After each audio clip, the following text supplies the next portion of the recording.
საუბრობთ მუნიციპალურ არჩევნებზე და გვინდა ჩვენმა აუდიტორიამაც აქვე იცოდეს ინფორმაციის დონეზე, რომ წელს 2025 წელს საქართველოში მუნიციპალური არჩევნების წელია. ბევრი კითხვა, აზრთა სხვადასხვაობა, კრიტიკული პოზიცია ახლავს ზოგადად მუნიციპალურ არჩევნებზე მსჯელობას.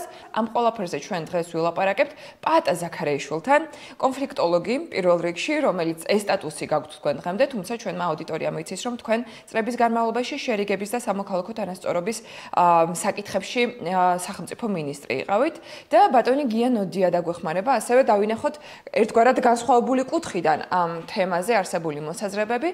ბატონი გია ასევე პოლიტიკის ანალიტიკოსი და ასევე ჩვენმა აუდიტორიამ იცის, რომ ის წლების წინ იყო საქართველოს მეცნიერების და განათლების მინისტრი. თქვენ მინისტრები იყავით განსხვავებული ხელისუფლებების პერიოდში.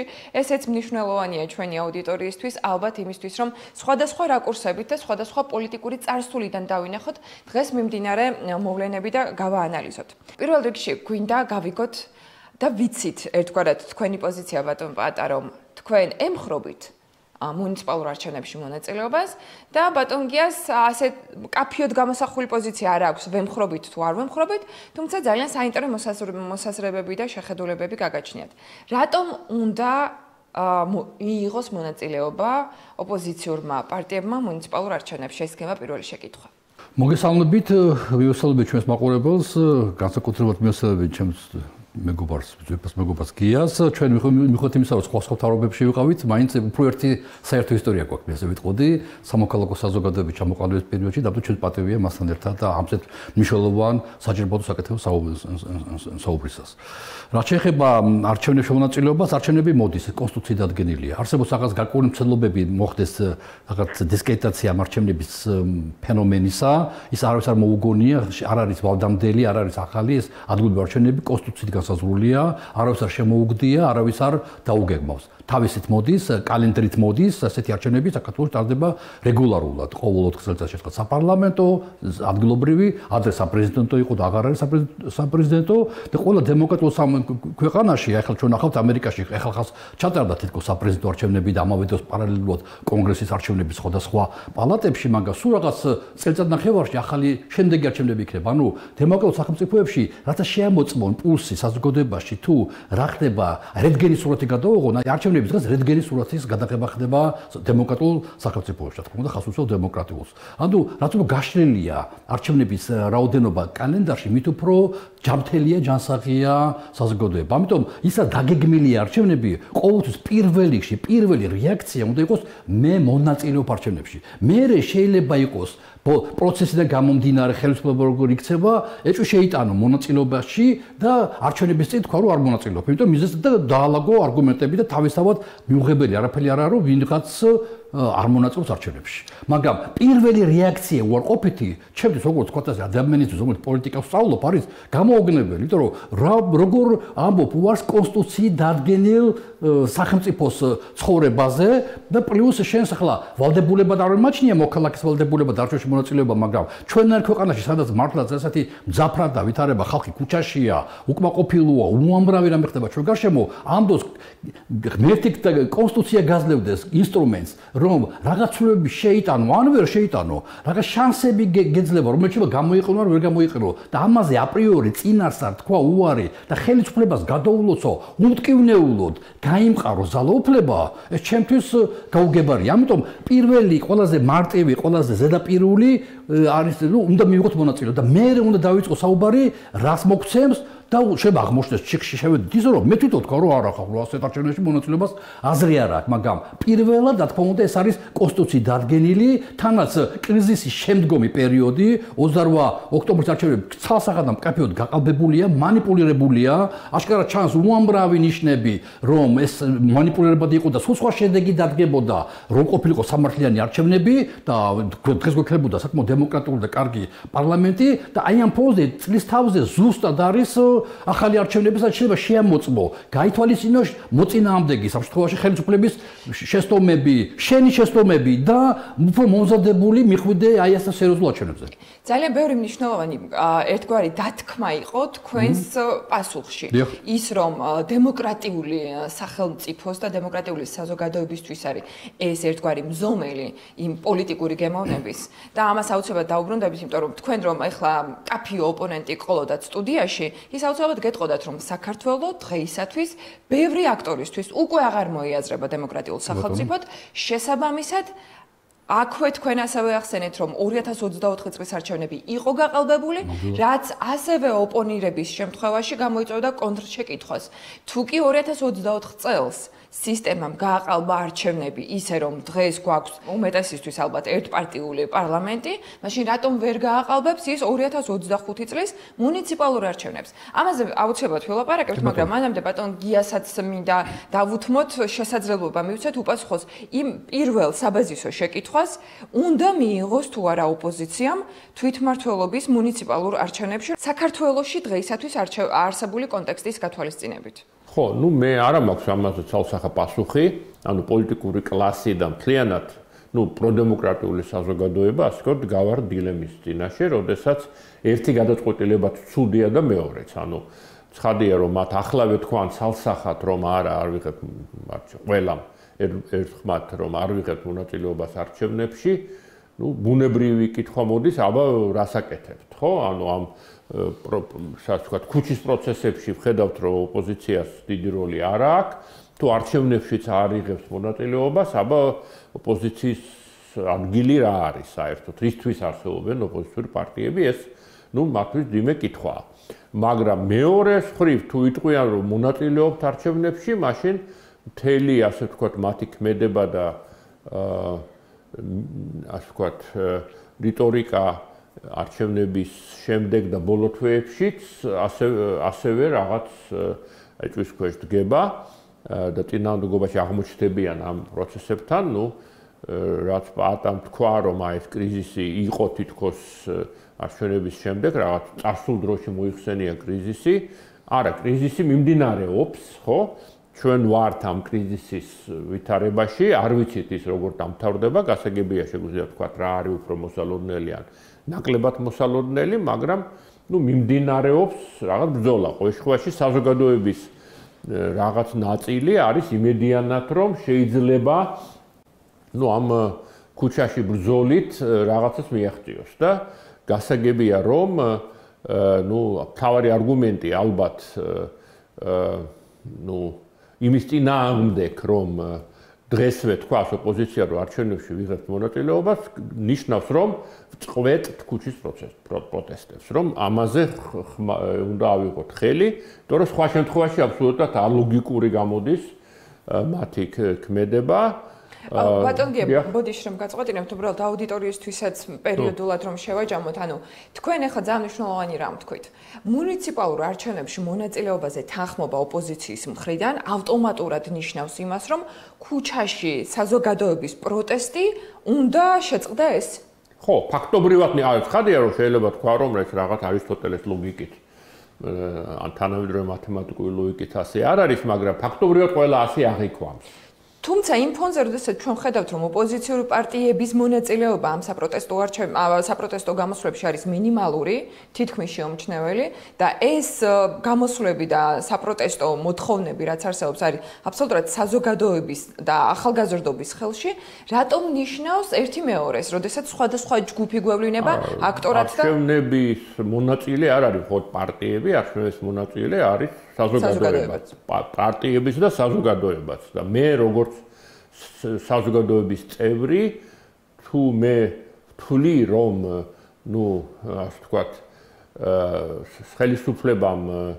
ხელისუფლებამ რაღაც ისეთი ხაზი გადალახა, რომლის შემდეგაც ლაპარაკი სამართლიან არჩევნებზე გახდა აბსურდული, ამავე დროს ვერ დაუჭერ მხარს იმის თქმას, რომ მოდი, ვიცომ დავივიწყოთ, რაც მოხდა, ახლა ახალ არჩევნებში მივიღოთ მონაწილეობა. ხო, ამიტომ ამ აზრით პარტიები და საზოგადოება მოპროტესტეს საზოგადოება არ შეიძლება გაიყოს, იმიტომ რომ ეს საზოგადოება ოპოზიციაა პრაქტიკულად, ხელისუფლებას მას უყურებს როგორც ოპოზიცია, ნუ ზოგს პარტია ქვია და ზოგს პარტია არ ქვია, ეს მეორე ხარისხოვანია და გარდა ამისა, რაც ბოლო მინდა ვთქვა, ნუ დღეს ზოგადად რაც პატამ თქვა, არ ვიცი რა სიტყვა იხმარა ზუსტად, ნუ პირველი რეაქცია თუ პირველი ასე ვთქვათ რაც მოგივა თავში არის ის რომ ახალ ნარჩენები ტარდება, რაღაც ეს შანსი არსებობს, უნდა მიიღო მონაწილეობა და მე ყოველთვის უარყოფითად უყურებდი ბოიკოტებს, ნუ არჩევნების ბოიკოტი აქამდე არ დგარა დღის წესრიგში, მაგრამ ნუ ჩემი წრის შიგნით უმცირესობაში ვიყავი, ვინც გააკრიტიკა 2020 წლის არჩევნების შემდეგ პარლამენტში არ შესვლა მისი ბოიკოტი, ნუ მით უმეტეს 2016 წლის შემდეგ ბევრი მოითხოვდა პარლამენტში არ შესვლას და სისულელად მივიჩნიე, მაგრამ 2020 წლის შემდეგ ძალიან ბევრი ადამიანი, რომელიც ადრე მიიჩნევდა, რომ ეს სისულელეა, დაეთანხმა, ხო, ამას. მაგრამ გარდა ამისა, ჩვენ დღეს უკვე სხვა ვითარება გვაქვს იმისგან, რაც იყო თუნდაც 2024 წლის ოქტომბერში ან სექტემბერში, ხო? დღეს ანონსირებულია ხელისუფლების მიერ, რომ პოლიტიკური ოპოზიცია არ უნდა არსებობდეს. ამიტომ ეს ცოტა თეორიულ საკითხს ვსჯელობ, ჩემი აზრით, მე და პაატა უნდა მიიღოს თუ არა ოპოზიციამ მონაწილეობა არჩევნებში, იმიტომ რომ უფრო მეტი მოლოდინია, რომ ხელისუფლება გადაწყვეტს მათ მაგივრად. აკრძალავს ოპოზიციას. აკრძალავს ამ ოპოზიციას და ეს ნათქვამი აქვს წინასწარ. ასე რომ ამ ვითარებაში ოპოზიციის პარტიების მხრიდან იმასაო, რომ ჩვენ ვითომ არაფერი არ ხდება და ჩვეულებრივ რაღაც რუტინულად, როგორც 2024-ში ან 20-ში ან მანამდე ან რაღაც სხვა დროს ვემზადებით არჩევნებისთვის, ჩემი აზრით ცოტა ალოგიკურია. ბატონ პატა, აი სწორედ ამ მიმოხილვიდან გამომდინარე, რაც ძალიან დიდი მადლობა ბატონ კიას ვნახეთ ისტორიული გზები, რომელმაც მიგვიყვანა ამ შედეგამდე, ბევრ რამეზე მეტყველებს და როგორც მანამდე ვთქვით, თქვენ ძალიან ბევრი მნიშვნელოვანი დათქმა გააკეთეთ თქვენს პასუხში, იქვე დემოკრატიულობა და არჩევნების ჩამტარებელი მექანიზმის სანდოობა.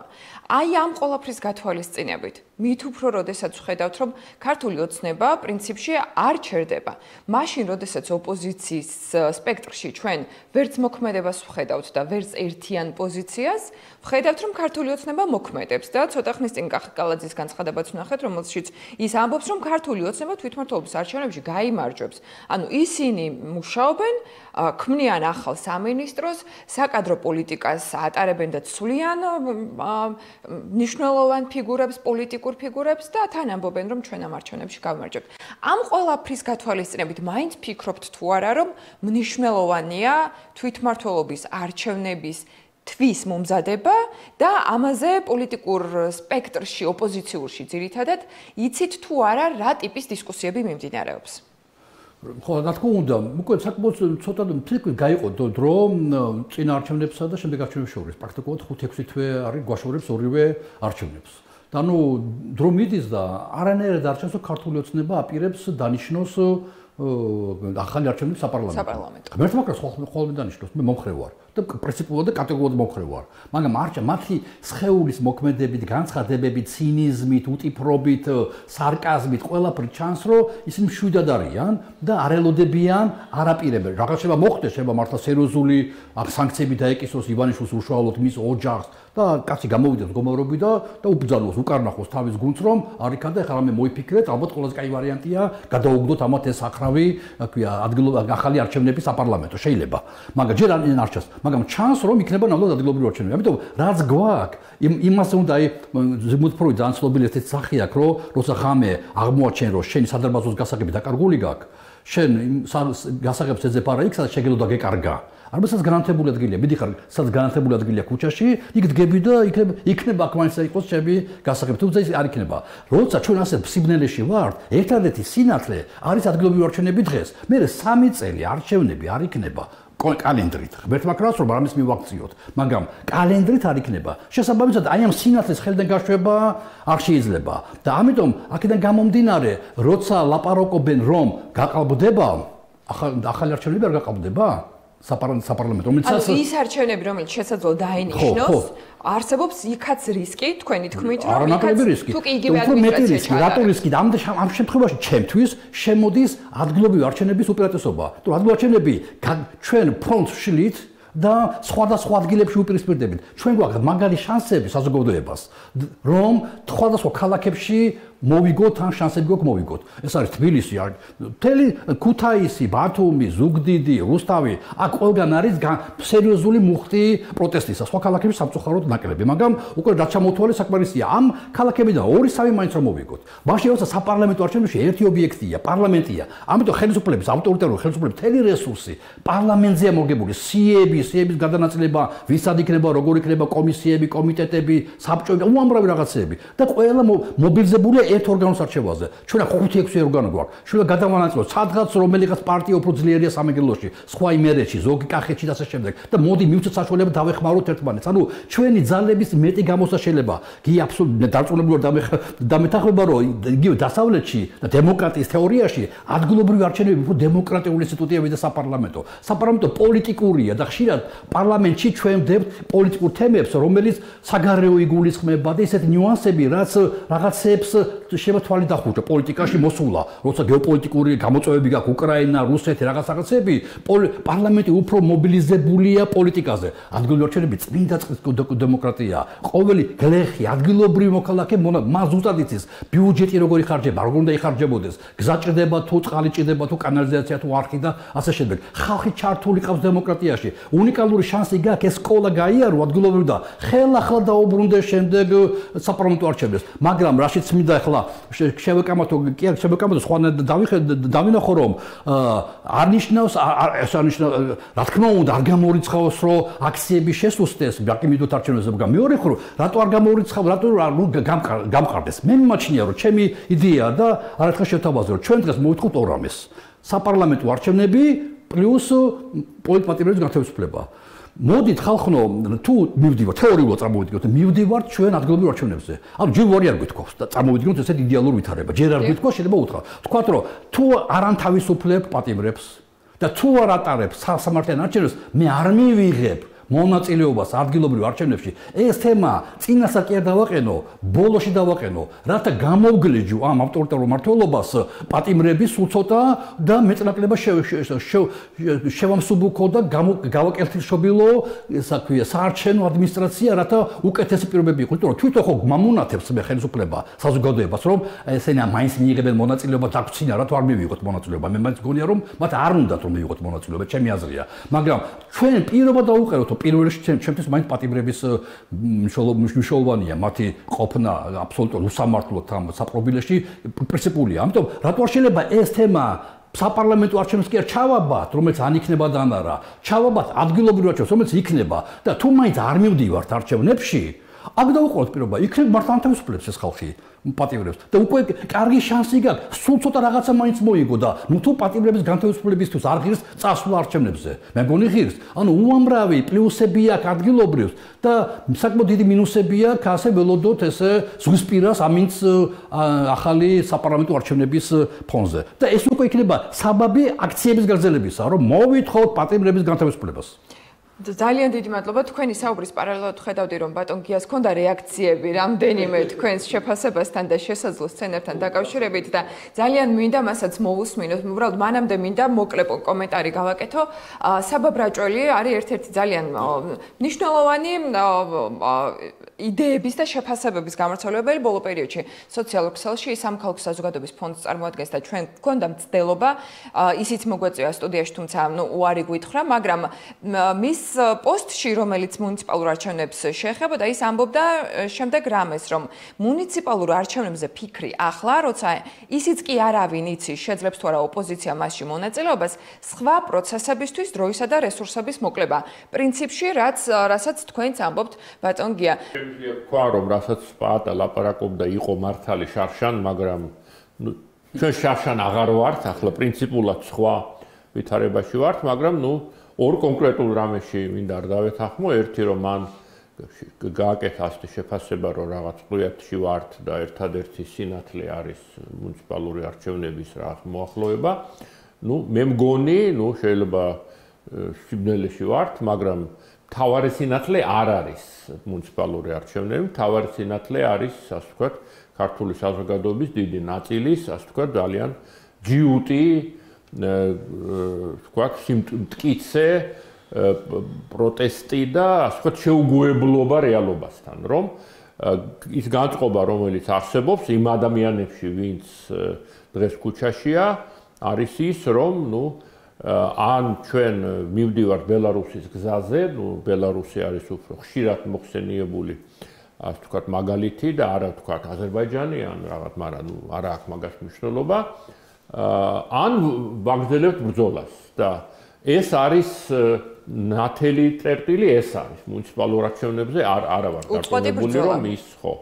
გასაგებია, რომ არსებობს სკეპტიციზმი, რომ ასე ვთქვათ, ეს ბრძოლა დამთავრდება წარმატებით, რაც იგულისხმება, რაშიც იგულისხმება, რა თქმა უნდა, პრინციპული უკანდახება ხელისუფლების და საპარლამენტო არჩევნების დანიშვნა, მაგრამ, რა ვიცი, როგორ ჩავთვალოთ, დაუშვათ 10% მივცეთ შანსი იმისა, რომ ხელისუფლება მართლაც დაიხევს უკან, ხო? ანუ ძალიან ალბათ თავშეკავებული შეფასებაა, ხო? 10%-ზე ალბათ პაატას დამეთანხმება, რომ 10%-იანი შანსი არის. ჩემი აზრით შეიძლება 20-ზეც ვილაპარაკოთ, მაგრამ ახლა ბაჭრობა არ გვინდა, ხო?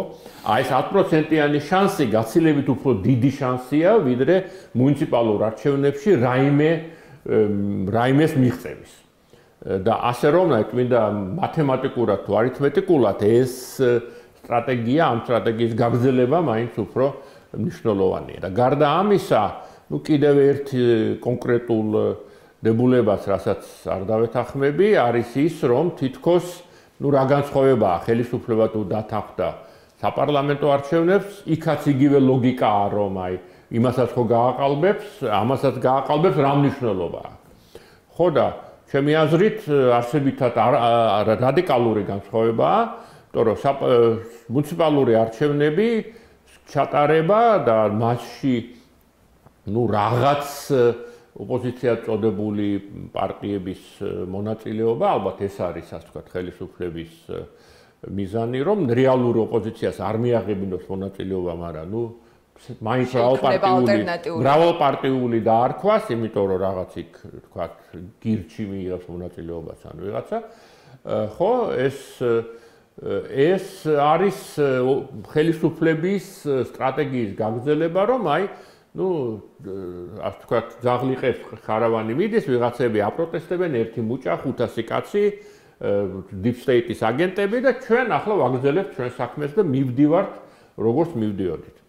თუ ხელისუფლება იმ, რა ვიცი, 10, 20 თუ 40%-იანი ალბათობით დანიშნავს საპარლამენტო არჩევნებს, ეს ნიშნავს იმის აღიარებას, რომ მან გააყალბა წინაარჩევნები. ხო, ანუ სხვანაირად ეს ლოგიკურად შეუძლებელია გააკეთო და ეს იქნება, რადიკალური უკანდახევა. ანუ ეს იქნება მისი სისუსტის ჩვენება, ეს იქნება რადიკალური გადახვევა იმ გზიდან, რომელსაც ის ადგას და ეს ნიშნავს, რომ საზოგადოებრივი აზრი არსებითად შეიცვლება და ამ შემთხვევაში გულისხმობ მათი მომხრეების აზრს, რომ ესენი მიდიან. ესენი წამსვლელები არიან. პარტია, რომელიც აღიარებს, რომ წინა არჩევნები მოიგო მხოლოდ გაყალბებით, ეს ნიშნავს, რომ ის აღიარებს, რომ ის წამსვლელია. ასე რომ და ბუნებრივია, რომ ამ რაღაც ახალი არჩევნები დანიშნა გულისხმობს რაღაც ცვლილებებს საარჩევნო ადმინისტრაციაში და რაღაც და ასე შემდეგ. ასე რომ ხელისუფლების მიერ ასე ვთქვათ, ახალი არჩევნების დანიშვნა რამდენ პროცენტიანი ალბათობაც არ უნდა იყოს ის, ეს იქნება პირველი ნაბიჯი მისი წასვლისკენ და სწორედ ამ ალბათობაზე არჩევნების ჩატარება იქნება წმინდა ფასადური დემოკრატიის, ასე ვთქვათ, გაფორმება. შენარჩუნება, საბოლოო გაფორმება. წინა არჩევნები არ იყო ჯერ ფასადური, იმ აზრით, რომ ყოველშვაში ოპოზიციურ საზოგადოებას ჰქონდა წმენა, რომ ჩვენ შეიძლება გავიმარჯვოთ და ამ არჩევნებში ოპოზიციურ საზოგადოებას არ ექნება არანაირი იმედი, რომ ჩვენ შეიძლება გავიმარჯვოთ.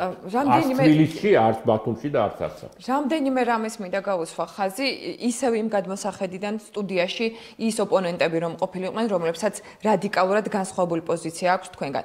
ერთი ალბათ იმაში დაგეთანხმებოდნენ და მათ შორის საბა ბრაჭველის პოსტში ასევე იყო მოყვანილი ის, რომ იმედგაცრუების დონე, რომელიც დღეს არის საზოგადოებაში, იმდანად მაღალია 2024 წლის არჩევნებთან შედარებით, რომ მუნიციპალურ არჩევნებში მონაწილეობა აპრიორი გამარჯვებას ოპოზიციისთვის არ ნიშნავს.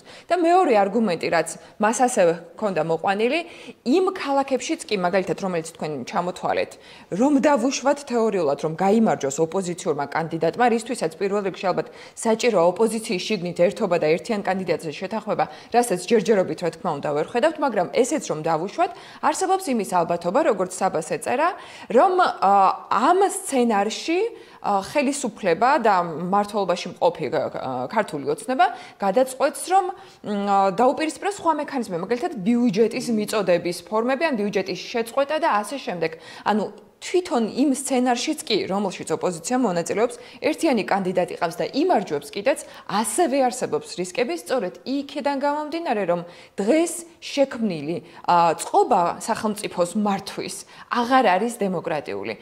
დასუსტებულია სამოქალაქო ინსტიტუტები, დასუსტებულია მედია.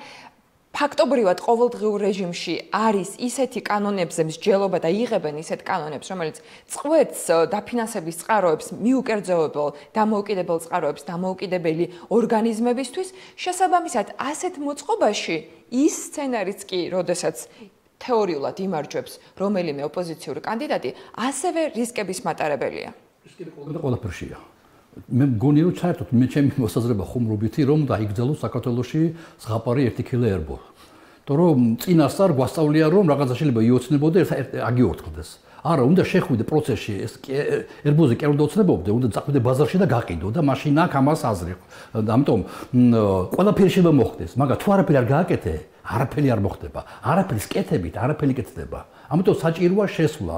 მე და გია მოვესწარით საბჭოთა კავშირში და საბჭოთა კავშირის დაშლას და ჩვენ ხედავდით როგორ კამათობდა ორი ძლიერი ძალა ქართული გამსახურდია და გიორგი ჭანტურია მიიღონ თუ არ მიიღონ მონაწილეობა უკანონო არალეგიტიმურ საბჭოთა არჩევნებში და თორე ჩვენ გაკეთებული არა და იქნებოდა რაღაც პარალელური სტრუქტურები კონგრესი და რაღაცეები და გამსახურდია წავიდა და გაიმარჯვა საბჭოთა არჩევნებში უკანონო არჩევნებში და ყველა დაგვამიწყდა იმიტომ რომ გამოუგნებელი იყო გამარჯვება.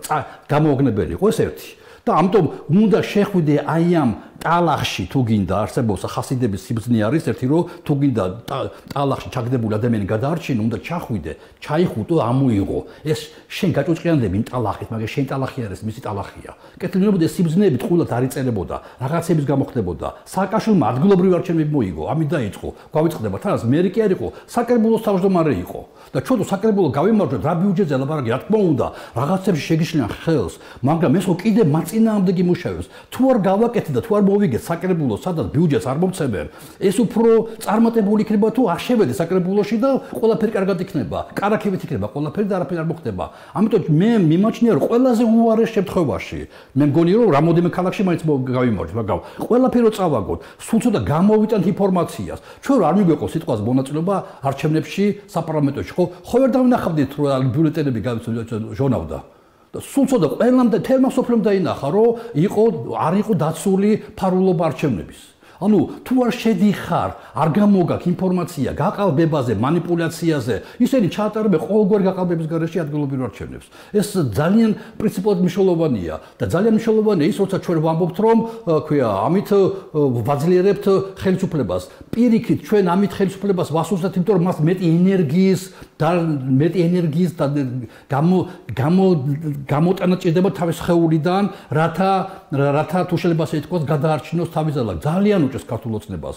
ეს მას ნახეთ როგორ რამდენ კანონს ღებულობს, როგორ სამართლოდ იქცევიან უცხოელებთან ურთიერთობებში. ყველა გადაწყვეტილებები, როგორ რეაგირებენ სანქციებზე, ყველა გადაწყვეტილებები აშკარად ჩანს, რომ მათ უნდათ მიბობდნენ როგორმე, იმამდე რა ქვია, არჩევნებამდე. რა თქმა უნდა ისინი აკრძალავენ ნაცვალ მოძრაობას, მე მგონი. თუმცა გუშინ წინ რაღაცნაირ სხვანაირი სიმღერა დაიწყეს, რომ ჩვენ თუ მოვასწარით, გვაქვს შანსი აკრძალოთ, ანუ პირველ თუ ამქამდე ამბობდნენ რომ ჩვენ აკრძალავთ. ეხლა გუშინ წინ ერთმა ორმა დეპუტატმა თქვა, რომ ჩვენ იმედი გვაქვს, რომ კომისია ისე დაასრულებს მუშაობას, რომ მოვასწრებთ საკონსულტაციო სასამართლოში სარჩელი შეტანას. ანუ შეიძლება არ მოვასწრო, შეიძლება აღარ აწყობდეთ აკრძალვა მიზეზთა გამო. ესე ძალიან მნიშვნელოვანი რამაა, რასაც თქვენ ამბობთ, რომ ქართული ოცნება შემთხვევით, ქართული ოცნების დეპუტატი არც ერთი შემთხვევით არც არ ამბობს.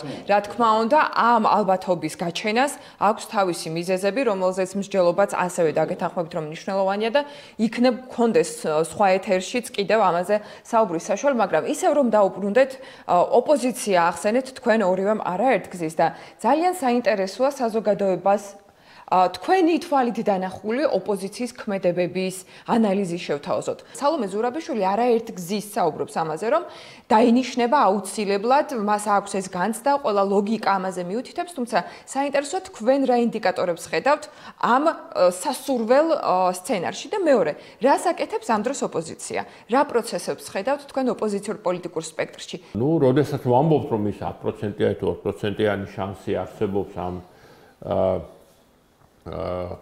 პროტესტების გაგრძელების შემთხვევაში, ეს გულისხმობს იმას, რომ ეს ვითარება რაღაცნაირად გადაიზრდება პოლიტიკურ კრიზისში თვითონ ქართული ოცნების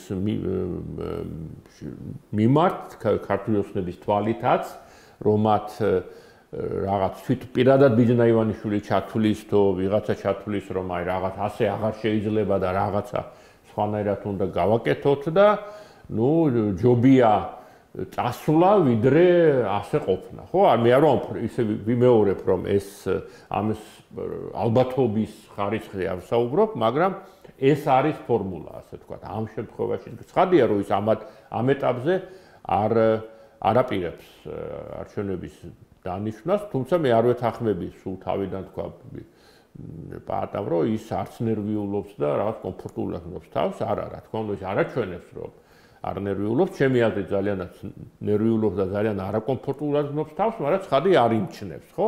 პოლიტიკოსის ის არის, ასე ვთქვათ, ერთ-ერთი ქცევის ერთ-ერთი ნიშანი, რომ არ უნდა იმჩნევდა რაღაცეებს, ისევე როგორც ის არ იმჩნევს თავის ნერვიულობას, შეგვიძლია ვთქვათ, რომ სალომე ზურაბიშვილი შეიძლება არ იყოს ასე ძალიან დარწმუნებული, რომ ახალი არჩევნები დაინიშნება, მაგრამ ნუ ცხადია, ხორეთმის ხალხს რო თქვენ აქ ტყუილად გახართ და არაფერი არ გამოგივათ, ხო? იმა უნდა მისცეს იმედი, რომ თუ მტკიცეთ ვიქნებით, ჩვენსაც მივახცეთ, ხო? ბუნებრივია, ეს არის ჩვეულებრივი პოლიტიკური საუბარი, პოლიტიკური რიტორიკის წესი, მაგრამ ორივე მხარისთვის ეს არის კრიზისული ვითარება. გასაგებია, რომ ხელისუფლებას ბერკეტები უჭირავს ხელში და საერთაშორისო ვითარებას მიუხედავად ცალკეული სანქციებია მისთვის მომგებიანია, იმიტომ რომ ტრამპია იქ და ზოგადად დემოკრატია ყველგან უკან იხევს და ასე შემდეგ, მაგრამ ეს არ ნიშნავს რომ სანერვიულო არა აქვთ, ასე ვთქვათ და რომ მათთვის ახლა მე ვერ დავიჯერებ რომ 28 ნოემბერს რო ირაკლი კობახიძე იმ განცხადებას აკეთებდა მან რაღაც წინასწარ გასული ქონდა რომ აპრილში 9 აპრილს ის ტიტებს ვერ მიიტანდა იქ და ხალხი აქ იდგებოდა. ხო, ეს არ იყო მათ მიერ გათვალისწინებული, ხო, ასე რომ და ნუ თანდათანობით საკადრო ცვლილებები და რაღაცეები ჩემი აზრით ირიბი მაჩვენებელია მათი შფოთვის და ნერვიულობის. რაც არ არის საკმარისი იმისთვის, რომ ვილაპარაკოთ სახელმწიფო კრიზისზე, მაგრამ ცხადია ისინიც ხედავენ, რომ ეს მათთვის ხიფათის შემცველია უპირველეს ყოვლისა საკუთარი მომხრეების თვალში, იმიტომ რომ როგორც კვლევა გამოვიდა ერთ-ერთი, რომელიც აჩვენებს, რომ მომხრეებიც ხედავენ ეს რომ კრიზისია. კრიზისულ ვითარებად ხედავენ ამას. და ამიტომ ჩვენ ყოველთვის ვერ ვიწინასწარმეტყველებთ რა მოხდება, ხო? 27 ნოემბერს ნამდვილად ვერ ვიწინასწარმეტყველებდი მე რომ რაღაცა ისეთი მოხდება, რომ ამხელა პროტესტები აგორდება. ფიქრობდი, რომ აი ჩაიარა ამ არჩევნებმა 1-2 მიტინგი მოეწყო და მორჩა, შევეგუეთ ახალ რეალობას. 28 ნოემბერს უკვე აღმოჩნდა, რომ აღარ ვეგუებით ახალ რეალობას. ხო, არაწინასწარმეტყველებადია ეს პოლიტიკური ცხოვრება და ამიტომ არის, რომ თუნდაც ის 10 თუ 20 თუ 40%-იან შანსს ვიტოვებთ იმისა, რომ ეს მოძრაობა გაიმარჯვებს და რაღაც მნიშვნელოვან შედეგს მიაღწევს. და რაც შეეხება იმას, როგორც თქვი, გავიმეორებ უბრალოდ, მე ვერ ვხედავ ამ ვითარებაში იმ შანსს, რომ თუნდაც თუ ოპოზიცია იტყვის, რომ არა, ჩვენ გადავწყვიტეთ პაატას დაუჯერეთ და გადავწყვიტეთ მონაწილეობა იმ პირობით, რომ პოლიტპატიურებს გამოუშვებენ, რომ რომელიმე ქალაქში, ან თბილისში, ან ბათუმში ოპოზიციას ექნება გამარჯვების რეალისტური შანსი, იმიტომ რომ ну, რა ვიცი, შეუძლებელი მგონია, რომ ის შემართება და ის მობილიზაცია, რაც იყო ოქტომბრის არჩევნებში, განმეორდეს ამ არჩევნებში, იმიტომ რომ ну ვერ დაუბრუნებ ხალხს იმის წმენას, ხო? ანუ თავარი დასკვნა, რაც ხალხმა გამოიტანა ამ ოქტომბრის შემდეგ, რომ აი არჩევნებით არაფერი არ გამოდის ამ ხელისუფლების ხელში და ეს როგორ უნდა გადაუტრიალო, რომ არა, კაცო, როგორ არა, გამოვა, აი თბილისში გამოვა, ხო? არ ამგონია ეს. რას აკეთებს ახლა ოპოზიცია იმის პარალელურად, რასაც აკეთებს ქართული ოცნება და რას უნდა აკეთებდეს წესით, თქვენი ლოგიკით და თქვენი სცენარის მიხედვით? ჯეროსერთი ადგილობრივი არჩევნები არ არის ერთადერთი გამოსავალი. ეს კონსტიტუციამ დაგვიდგინა, თორე რომ არ იყოს, ალბათ ჯობია. მაშინ უფრო კაფეო იქნებოდა საპარლამენტო არჩევნების მოთხოვნა, უფრო კაფეო იქნებოდა პოლიტპატიმრების განთავისუფლება და ეს გაჩხერილი არ გვექნებოდა ხელში ადგილობრივი არჩევნებზე მსჯელობა. როგორც დიდი მადლობა, რასაც თქვენ ახლა ამ წუთში გვთავაზობთ ამაზე ვიმსჯელოთ რა. არ იქნებოდა სამსჯელო. ღრმად ვარ დარწმუნებული, ადგილობრივი არც ქართულსაც არ შეჭირდება. აი აბსოლუტურად უაზროდ დაატეხა თავს კონსტიტუციამ ეს ვალდებულება. ეს არ არის ივანიშვილის შემოგდებული თემა, როგორც ზოგიერთი ამბობს. ეს არის კონსტიტუციის მიერ შემოგდებული თემა. ამ ფონზე ეს არ არის ერთადერთი გამოსავალი და მით უმეტეს სულ არა გამოსავალი, მაგრამ ეს არის შანსი, რომ აი ამ გზაზე, სადაც ჩვენ ახლა მივდივართ, ევროპის გვინდა შემოვაწყიოთ სახელმწიფო ავტორიტარიზმიდან გადავიყვანოთ ის ევროპის გზას, რომ ღია, კარები ღია. ეს არ არის რაღაც 3 წლის უკანდელი წინანდელი ამბავი, როცა ჩვენ მე ვერც მიოცნებებდი უახლოეს 10 წლის განმავლობაში ევროკავშირში გაწევრიანების შანსებს. და უცებ მეორე დღეს გაჩნდა შანსი, როცა მოგვეცა რომ შეგვეტანა განაცხადი კანდიდატურა. სულ სხვა გვაქვს ავტორიტარიზმი და ამბობს გამოიკვეთა ავტორიტარიზმი. იმ წყნარ ვითარებაში, რაც იყო ქართული ოცნება, უცებ მას გავუჩნდა გამოწვევა არიქადა მიგვათრევენ ევროპაში. სხვა გზა, თუ ხალხმა მოითხოვა ეს. თუ გახსოვთ, როცა მოლდავეთმა და უკრაინამ შეიტანა განაცხადი, ქართული ოცნება არ შეიტანა განაცხადი. ეს ყველა დაგვაიწვა თითქმის. და ხალხის ნებით მოხდა, რათა დააჩქარეს და შეიტანეს განაცხადი. ანუ სულ არ იყო მათი არჩევანი ეს. 28 თუ რაღაცა წელს ელოდებოდნენ ისინი ასოცირების შეთანხმების ამიტომ ეს სულ არა, ამიტომ გამძაფრდა ავტორიტარიზმის გზაც. გამოიკვეთა, მკვეთრი გახდა, კაფეო გახდა. ამ ფონზე მართლაც თუ რამე აძლიერებს დღეს ორი სუსტი ენერგია დღეს არსებობს საქართველოში. სუსტი მთავრობა და სუსტი ოპოზიცია. ერთადერთი რაც მე მაძლიერებს პირადად მე რასაც გემას აღნიშნა, ეს არის საზოგადოების აქტიურობა, რომელიც პიკზე ბევრი გამოდიან, თუმცა რაღაც გარკვეულ ჩოლებულ დღეებში არის კაფეო გამოკვეთილი ნების შენახვა. კი, ნამდვილად. მაგრამ სხვა მხრივ ქართულ ოცნებას აძლიერებს სუსტი ოპოზიცია, სუსტ ოპოზიციას აძლიერებს სუსტი ხელისუფლება. ეს რაღაც უცნაური რაღაცა ორი დაღლილი გლადიატორი, რომელიც ბოლო შანსია ჯაარტყას მეორეს გულში, რომ როგორც ჩაარტყას მაშინ დაეცემა და თუ არ მოკვდება, ქვია, ღონე გამოეცლება. აი ესეთი მომენტია და ერთადერთი ძალა რაც აქვს ოპოზიციას, ეს დაემსგავსენ საგარეო საქმეთა სამინისტროს თანამშრომლებს. ესე უფრო ძლიერები არიან ბრიუსელში, ვაშინგტონში და ჩამოდიან და გვიყვებიან, რა კარგად ილაპარაკეს მათ ბრიუსელში, როგორ შეახსენეს მათ, რომ საქართველოს საჭიროა პოლიტპატიმრები არსებობდა განთავისუფლება. უკაცრავად თქვენ საქმე იქ არ არის. იარეთ პრობლემა არა, მაგრამ იმდენი დრო დახარჯეთ აქ რეგიონებში სასიარულოდ და რათა აუხსნათ, რატო არ მონაწილეობ თუ არ მონაწილეობ არჩევნებში. რატომ უნდა მიიღო მონაწილეობა თუ მღებულობ მონაწილეობას არჩევნებში. 4-5 თვე დაგვჭირდა, ჩვენ ძალიან ცოტა დღეს აი ამ წუთში დანიშნოს ქართულ ოცნება, ჩვენ გავიდეთ გარეთ აღმოჩნდეს, რომ დანიშნა მაისის ბოლოს დაინიშნება საპარლამენტო არჩევნები. დო დანიშნოს, ერთი თვე მაინც ჭირდება კონსტიტუცია და ასე შემდეგ, არა? და არ მოხდება ესა. უკეთეს შემთხვევაში თუ დაანიშნა ქართულმა ოცნებამ საპარლამენტო არჩევნები და გიას ამაში არ დავეთანხმები და ამათ კარგად გააფორმებს ხალხის მოთხოვნიდან გამომდინარე, ამდენ ხალხი ქუჩაში არიან, ამიტომ ჩვენ ვართ რა დემოკრატები, ამიტომ მივდივართ ამ დათმობაზე, რა კი გჭირდებათ, რომ კიდევ ერთხელ დაგიდასტუროთ, და ეხლა ნახავთ, რომ მოგიგებთ ორივე არჩევნებში. და თუ დანიშნა მაინც საპარლამენტო არჩევნები, დანიშნავს მხოლოდ ადგილობრივი არჩევნები არჩევნების დღეს. ერთ დღეს იქნება ორი არჩევნები და კიდევ დააბნევს ისე და დაბრინჯივით დაბნეულ ოპოზიციას და აღარ ეხსოდინებათ მე თითქმის ახლა 100%-იანი არ ჯერა, მაგრამ 40-60-ზე ჯერა რომ შეიძლება დანიშნონ საპარლამენტო არჩევნებს, რატომ კი არა რომ დაუთმონ, არა, მათ ჭირდებათ საკონსტიტუციო უმრავლესობა. ქართულმა ოცნებამ ჩააგდო საშინაო დავალება რუსეთის წინაშე. მათ ვერ შეასრულეს. 54% უაზრობა, აბსურდია, ბოდვა. რო დაეწერათ 59% უფრო დამაჯერებელი იქნებოდა, იგივე შედეგი ექნებოდა, რაც ახლა აქვს და გაყალბება არ იყვირებდა ასე. მათ ჭირდებოდა 60-ზე ცოტა მეტი პროცენტი, რაცა საკონსტიტუციო უმრავლესობა მიიღოთ. მათ ხალხი სულ არ ადარდებს, საქართველოს სულ არ ადარდებს. მათ ჭირდებათ პუტინის წინაშე გაიმართლონ თავი და ის პირობა რომ ამოიღებდნენ კონსტიტუციიდან ნატოს და ევროკავშირს შეასრულა, ამიტომ თუ დანიშნავენ ადგილობრივი არჩევნების დღეს და გაყალბებენ იმდენად რომ მაიღონ საკონსტიტუციო უმრავლესობა. აი აქეთკენ წავლენ და შესაბამისად ისინი გააფორმებენ ამას როგორც საჭიროა ისე თუ მაინც არჩევნები მე მგონი ისე ჩუმად არიან ამ არჩევნებზე და ისე იმდენად ძალიან არ ღიზიანდებიან საპარლამენტო არჩევნების დანიშნულზე რომ შეიძლება ეს მომენტი გააკეთონ ან გაატარონ, მაგრამ პუტინს არასდროს არ შეუფასებია საქართველოს რაც კი უკრაინაში შეიჭრა, არასდროს შეუფასებია.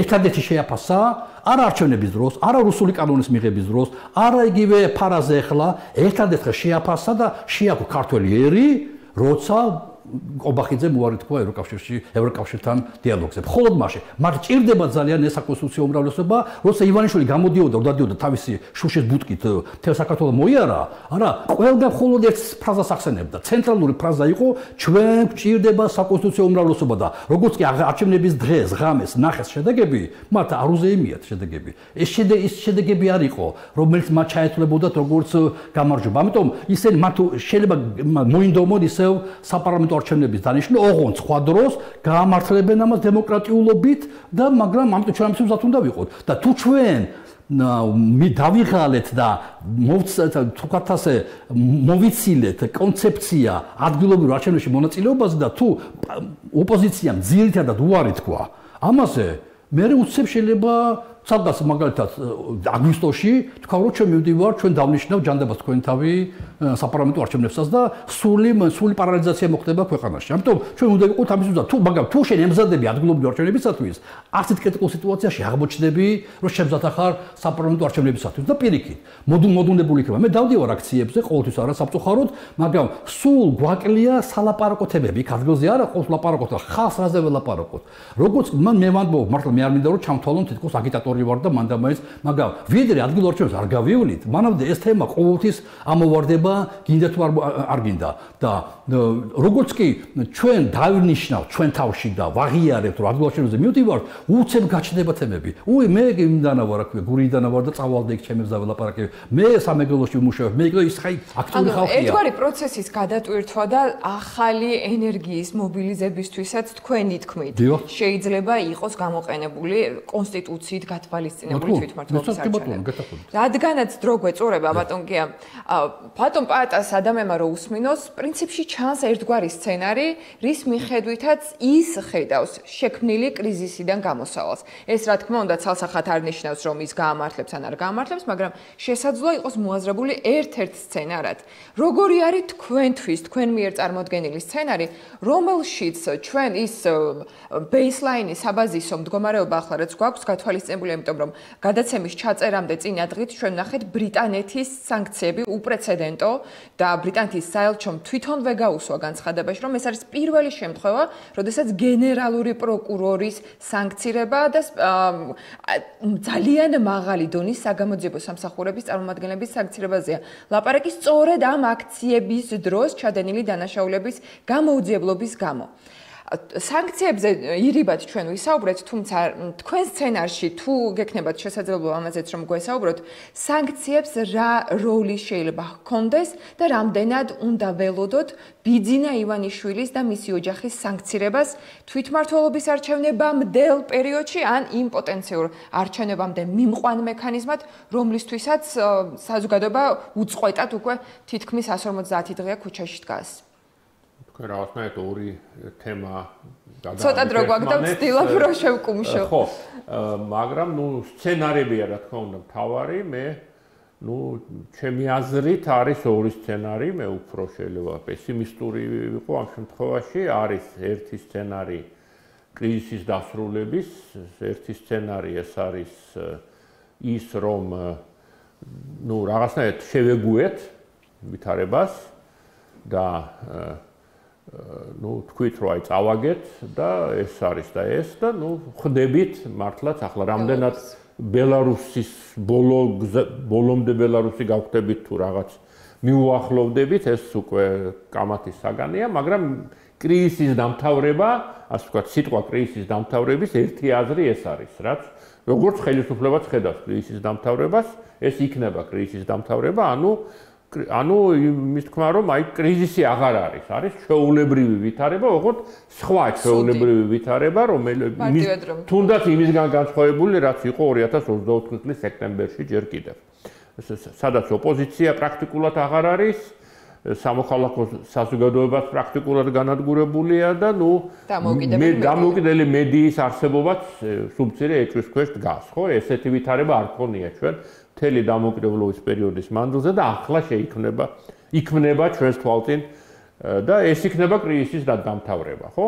ნუ მეორე, რაც როგორც თქვი, ამისი ალბათობა შეიძლება ახლა არ ჩანს გამოკვეთილად, მეორე ეს არის რაღაც ქუჩის კრიზისის გადაზრდა სამთავრობო კრიზისში და რაღაც რადიკალური ცვლილებების მიღწევა. აი, ნუ ეს ამას უკავშირდება, რა თქმა უნდა, ყველა ამბობს, რომ აი რისი იმედი გაქვს. ხო, რა უნდა მოიტანოს ის? ჩემი პასუხია, რომ არ ვიცი, მაგრამ არაწინასწარ მეტყველებადია პოლიტიკური ცხოვრება და ამიტომ შეიძლება მე ვერ ვხედავდე, მაგრამ მოხდეს, იმიტომ რომ ხშირად მომხდარა. ხო, როდესაც შეცვლილება მომხდარა საქართველოში, წინასწარ ყოველთვის პესიმისტურად იყო განწყობილი, რომ ესენი არ წავლენ, რაღაც იზამენ, ამას იზამენ და არაფერი არ შეიცვლება და მერე იცვლებოდა. ხო, პარტამ თქვა, რომ აი კომუნისტებმა რო დათმეს ხელისუფლება, ესეც სასწაულად მიგვაჩნდა, მაგრამ ეს მოხდა, ხო? ამიტომ ის რაც სასწაულად მიგვაჩნდა და ნაკლებ ალბათობით ხანდახან ხდება ხოლმე, ასე რომ, მაგრამ მეორე სცენარი ეს არის, ხო? ანუ მე რაღაც სხვა სცენარს ვერ ვხედავ. და რაც შეეხება, მაგრამ იმისაც, მაგრამ მეორე და ეს ბოლო ის თითქმება აი ამ მეორე, ასე ვთქვათ, ნუ ჩემი აზრით და ალბათ ჩვენი აზრით ოპტიმისტური სცენარის განსახორციელებლად რა ფაქტორები იმოქმედებს, ნუ მე არ მგონია რომ ასე ვთქვათ, სანქციები თავისთავად გადამწყვეტი ამისთვის, მაგრამ ეს მნიშვნელოვანი ფონია, ასე ვთქვათ, მნიშვნელოვანი ფონია ну ქართული ოცნების, ასე ვთქვათ, პოლიტიკური გუნდის ერთიანობის და ნებისყოფის შესაძლებლად. კი ბატონო.